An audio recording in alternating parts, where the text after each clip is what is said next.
In Illustrator, artwork like this bird may be made up of several objects that have been aligned or combined to create a finished piece.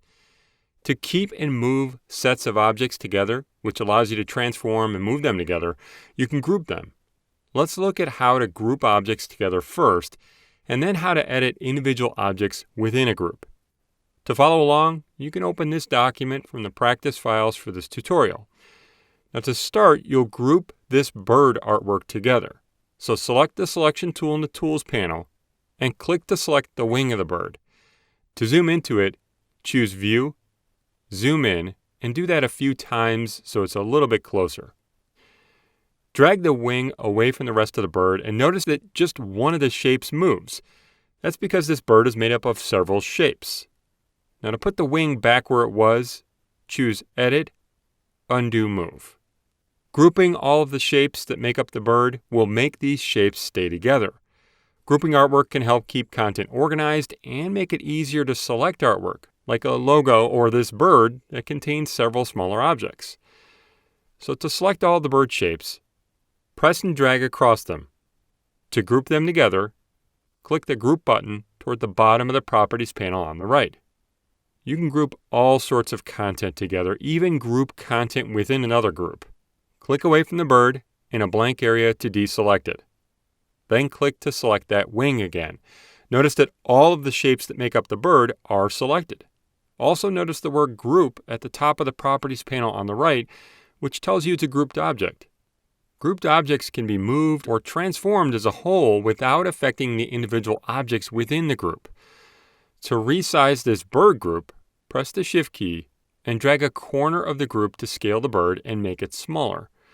When you're finished, release the mouse button and then the Shift key. Pressing the Shift key while dragging maintains the proportions so you don't distort the artwork. To see all of the artwork again, choose View, Fit Artboard and Window. Drag the bird down here so you can put it into its final position. Now when you want to edit content within a group, you can either ungroup the content to access the individual objects or simply isolate the group, which is what you'll do next. So next you'll group this sailboat artwork together, then you'll edit the content within that group.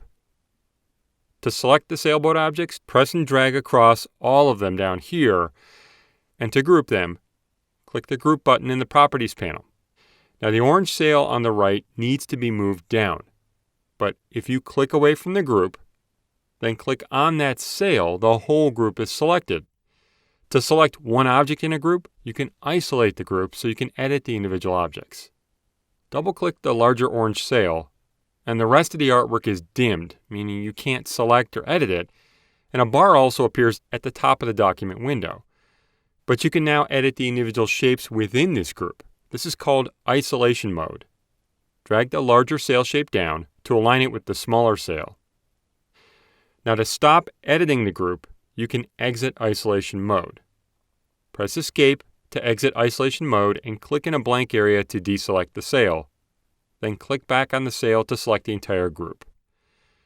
Drag the sailboat group into the water above.